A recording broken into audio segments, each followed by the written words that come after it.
aire que no lo hacemos con él en referencia al aire en realidad, pero charlamos cada tanto sobre el gobierno nacional, cómo está viendo. Hemos armado un poco de polémica esta semana porque le preguntamos a algunos dirigentes justicialistas o del peronismo, también casualmente ayer le preguntábamos a Alejo Pérez también sobre la misma situación, si no era el mejor momento de Milei, pero era una pregunta del gobierno nacional, ¿no? Porque coincidentemente en estos últimos meses está pasando, digamos, tal vez en la baja del dólar o el dólar quieto, bueno, la economía que empieza tal vez a crecer, hay un poco de hay superávit, que le ganó Trump, digamos, para Milei, que apostaba a este triunfo. Bueno, se están viendo algunas, tal vez no lo que por ahí cada uno de los vecinos de a pie queremos, que es la economía personal, ¿no? Que nos cuesta tal vez un poco, mucho, ¿no? Pero estos ítems que mencioné y tal vez algún otro, el riesgo país también que bajó, la inflación a nivel capital 3,2, seguramente cuando se conozca va a ser menor de 3. Si tuviéramos en otro país decimos una barbaridad, ¿no? Pero estamos en Argentina, que veníamos de una inflación galopante, bueno, viene bajando o se está estabilizando. Esto no quiere decir que las otras cosas estén bien, pero ¿cómo lo ves vos? ¿Es el mejor momento del país? Buen día, Gustavo, a vos y a toda la audiencia. Sí, yo de hecho coincido con vos, que yo creo que hasta ahora es el mejor momento del gobierno y del presidente Javier Milei, pero yo creo que esto va a seguir mejorando y va a seguir no solo mejorando su imagen y la performance del gobierno, sino la calidad de vida de todos y los ingresos por habitante, porque esto es un cambio muy importante que estamos transitando en Argentina. Imagínate que es un cambio de paradigma a nivel político, a nivel económico, y lleva tiempo. Esto lleva tiempo, es un proceso que requiere esfuerzo, lamentablemente. O sea, salir de la debacle que teníamos el año pasado, donde llegamos a tener en el mes de diciembre valores de alrededor del 30% mensual de inflación, que si eso lo proyectabas anualmente como se iba acelerando, se iba al 17.000% que comentaba Milei, y que afortunadamente por las medidas que tomó el presidente y todo el equipo económico del gobierno se evitó esa hiperinflación.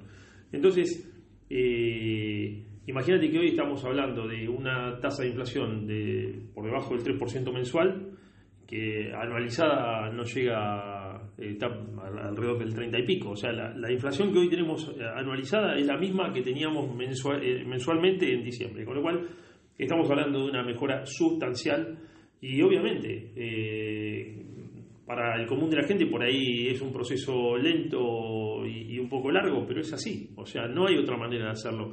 Sino, y los invito a los oyentes a que busquen, porque esto es necesario contrastarlo con lo que ha ocurrido en otros países, y los invito a buscar información de qué pasó cuando Israel se propuso, a fines de los 80, combatir la inflación. Bueno, Israel tuvo un proceso muy parecido al nuestro, más largo que el nuestro todavía. Y bueno, sí, después derrotaron la inflación y hoy Israel es uno de los países que tiene el PIB per cápita más alto del mundo. Pero en ese momento tuvieron que seguirse y decir, bueno, cambiemos y hagamos las cosas de otra manera. Lo mismo pasó con Japón. Japón ese proceso lo vivió a fines de los 70, a principios de los 80. Y Japón era una economía que en ese momento venía creciendo y era una economía inflacionaria. Y si querían crecer más y consolidarse como la potencia que en definitiva se fue convirtiendo después, necesitaban sí o sí deshacerse de ese gran problema que es la inflación. El tema es el costo. ¿A costa también de qué? Los jubilados realmente no ha crecido para nada la jubilación, bueno, recortes en salud, recortes en educación, recortes en la obra pública. Pero fíjate una cosa, analicemos esto. ¿Cómo estábamos el año pasado? Porque todo el mundo cree que el año pasado ganábamos mucha plata porque todos los meses aumentaba. ¿Y cómo te estaba comiendo la inflación?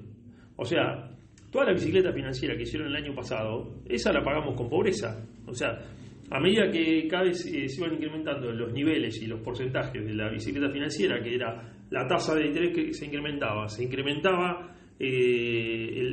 la cantidad de bonos, la emisión monetaria, todo se incrementaba, y lo que se incrementaba también era la pobreza. Entonces, esa debacle, bueno, lamentablemente se le puso un freno y el gobierno y básicamente el Estado argentino hoy no tiene más plata de donde sacar.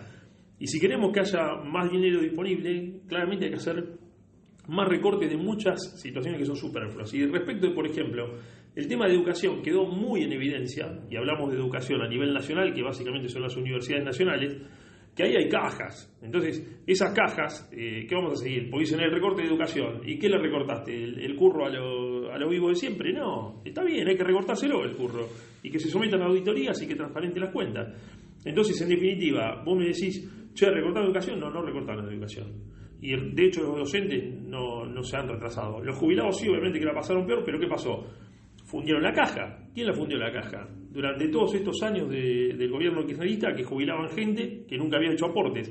Ahora yo te pregunto, ¿cómo se sostiene un sistema previsional en el cual hay gente que cobra que nunca aportó? ¿Cómo la sostenés? Y encima tenés un sector privado que es cada vez más chiquito porque es insostenible por la carga fiscal y por todo lo que han generado durante estos 20 años. Entonces, no vas a tener un sistema previsional ni sólido, ni que funcione, ni nada por el estilo. Y encima que lo usaron como caja del gobierno para acción política, hay un montón de cuestiones que marketing político, financiar los mocos que se mandaban, ese tipo de cosas. Entonces, obviamente que va a estar quebrada la caja previsional, pero eso no es culpa de Milei. O sea, Milei agarró ese desastre micro y macroeconómico y lo está tratando de acomodar, y de hecho lo viene acomodando. Hablando de lo previsional, bueno, el ANSES local y el PAMI, bueno, son dos lugares que tienen que ver con esto, ¿no? Con nuestros abuelos. ¿Por qué no se logró desde tu espacio, siendo el referente local, fuiste candidato a intendente y demás, alguien que desde tu riñón, para decirlo de algún modo, ocupara estos lugares? Esta discusión que se mantuvo antes y demás, no terminó prosperando, digamos. No, la discusión prosperó y de hecho sigue prosperando. Por ahí no se ven los efectos, pero lamentablemente, y nosotros esto es lo que combatimos, porque no se trata de las personas, pero la realidad es que no pueden poner a gente incompetente para la tarea que tienen que realizar, tanto en el PAMI como en ANSES. Y es esa la cuestión, es una cuestión de competencias. Entonces, cuando vos tenés personas que no tienen las competencias necesarias, no pueden ir a esos lugares, y nosotros propusimos el concurso, o sea, que se concursen esos cargos. Ahora, ¿por qué ocurrió eso? Porque lamentablemente hay un armado muy pergeñado por la vieja política que se le infiltró a Milei y bueno, lamentablemente está pasando eso.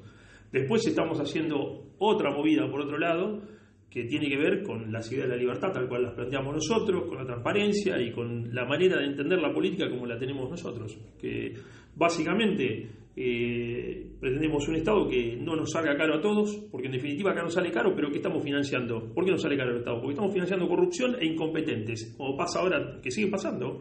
En PAMI y en ANSES a nivel local tenemos ese problema. ¿Vos crees que ambos que están al frente son incompetentes hoy? Totalmente, sí, me hago cargo de lo que digo.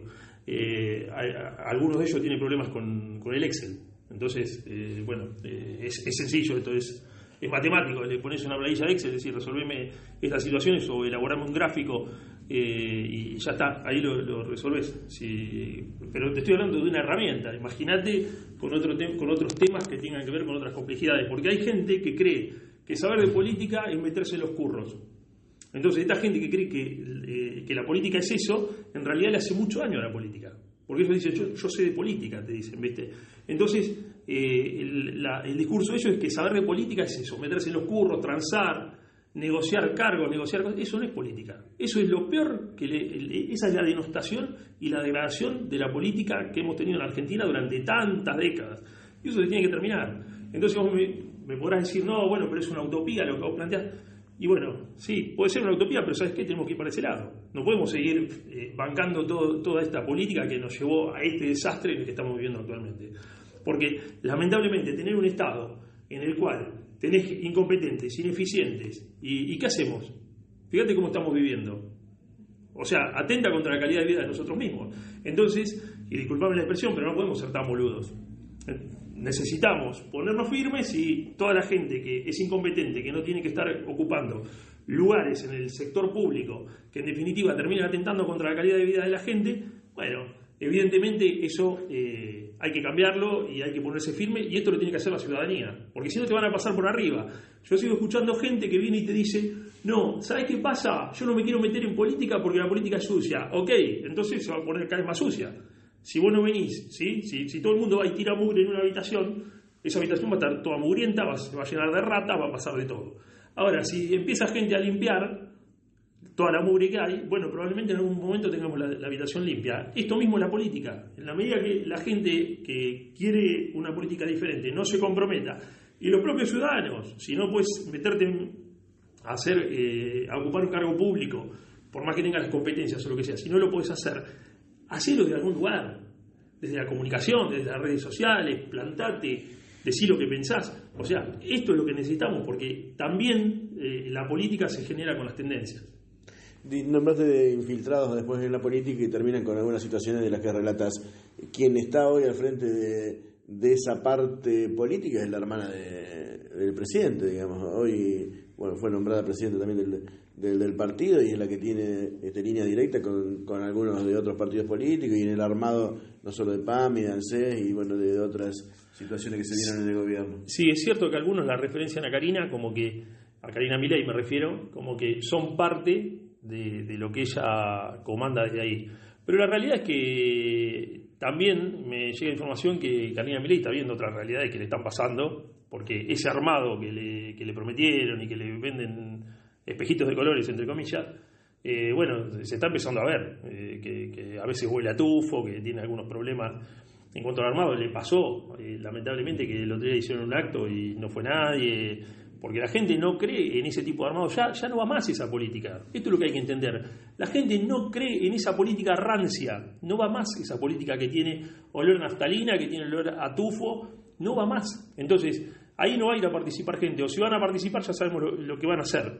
Entonces, la sociedad argentina está ávida de otra manera de hacer política. Y esta es la lectura que todos tenemos que hacer, tanto los que votan, los votantes, como que por ahí no se comprometen en ocupar un cargo público o hacer algo desde algún lugar para cambiar la política, como los que sí se meten y lo hacen. Digo, el paradigma cambió y necesitamos ser funcionales al nuevo paradigma de esta política transparente, que empodere y que genere, que le devuelva el poder al ciudadano.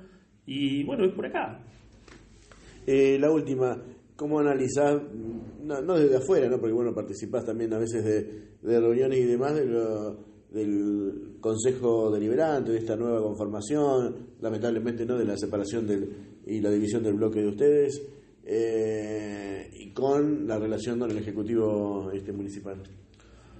No, la realidad es que nosotros como bloque dentro del Consejo Deliberante hemos presentado muchísimos proyectos que están pensando los vecinos y si vos me decís alguna relación con el Ejecutivo Municipal, sí, tenés diálogos, te diría más informales que formales, con algunos funcionarios que te encontrás y que están dispuestos a dialogar y que por ahí te hacen algún comentario de alguna cosa, pero la realidad es que no hay una relación formal entre el Ejecutivo y el Legislativo en Chacabuco, ni periódica ni nada por el estilo. Es cada tanto y muchas veces desde los propios bloques del Consejo Deliberante se les hace pedido que asistan referentes o funcionarios del Ejecutivo y en definitiva muchas veces eso se niega, con lo cual no podemos hablar de que haya una relación muy fluida entre el Ejecutivo y el Legislativo, pero eso tiene que ver probablemente con una concepción del Ejecutivo y ahí vuelvo un poco a esta cuestión política. O sea, la realidad es que los representantes de la sociedad, los representantes de los ciudadanos están en el Consejo Deliberante. Entonces, el Ejecutivo no puede hacer caso omiso u oídos sordos a los pedidos del Consejo Deliberante. De hecho, hay pedidos de informes que nunca son respondidos. Ese tipo de cosas pasan continuamente. Y eso no puede ser. La realidad es que no atenta contra la transparencia, contra un montón de situaciones. Y después, como te decía, imagínate que presentamos muchos proyectos pensando en los vecinos, como por ejemplo, y dada la resolución 267 de la Secretaría de Comercio de la Nación, tomamos esa resolución Y convertimos en ordenanza un cambio, por ejemplo, en el cálculo de las tasas de alumbrado público y de la TIUS. Porque, por ejemplo, hoy cualquier vecino paga el 22,5% de su consumo eléctrico. Ahora, ¿qué tiene que ver tu consumo eléctrico con las luminarias que están en la calle, que están en la vereda, si eso tiene un consumo fijo prácticamente? O sea, varía un poquito, que en invierno tenés un poco más de consumo porque son más horas nocturnas y en verano son menos, pero podés o medirlo directamente o promediarlo, pero quiero decir, es un consumo casi fijo. Y nosotros lo calculamos y a los valores de hoy tendría que andar entre los 400 y 600 pesos por frentista. Y imagínate que cuánto está pagando la gente hoy de alumbrado público, y te cuento las empresas que pagan ese porcentaje de un consumo mucho mayor. Entonces digo, ¿a dónde va todo ese dinero? Y con la TIUS pasa lo mismo. O sea, de golpe te dicen tasa de infraestructura urbana y social. Bien, ¿a dónde está la infraestructura urbana y social? Y cómo impacta en los vecinos, porque están pagando todo. ¿Y cómo impacta eso en los vecinos? Eso en realidad debería ser una tasa que nosotros lo propusimos en la ordenanza, que se readecue en estas fórmulas de cálculo, y debería ser, ya que van con el presupuesto participativo y toda esta historia, debería ser que donde se va a hacer una obra o una obra de infraestructura o alguna mejora que tenga que ver con un determinado sector, bueno, ahí se pagará entre los frentistas y los interesados en esa obra. O sea, esto de que todo el mundo pague y después no sabemos qué pasa con la plata, no se rinden cuentas, no hay transparencia, ya no va más, esto tiene que cambiar. Así que, en definitiva, como ese proyecto que te comenté, hemos presentado muchos otros pensando en los vecinos, como el RIGI, por ejemplo, el proyecto de adhesión al RIGI, que lo que pretendemos es que haya más instalación y que vengan empresas a invertir en Chacabuco. ¿Por qué no invierten nuevas empresas en Chacabuco? Y bueno, porque evidentemente tenemos una burocracia estatal local que termina de alguna manera generando desincentivo para que nuevas empresas se instalen. Y ni te cuento de las tasas que tenemos, que muchas no se saben para dónde van y todo lo demás. Y así podríamos estar hablando horas, Gustavo. Pero ¿qué te quiero decir?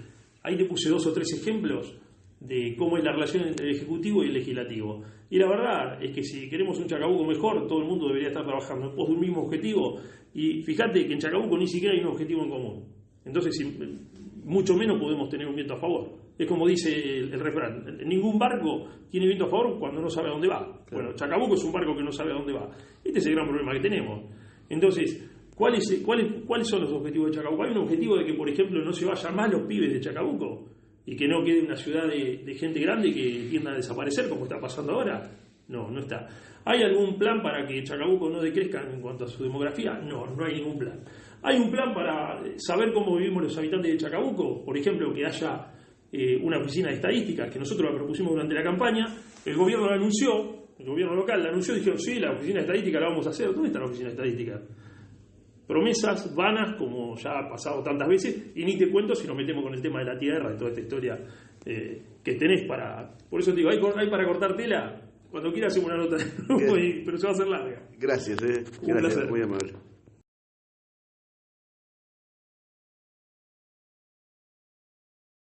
Radio Líder es tu compañía.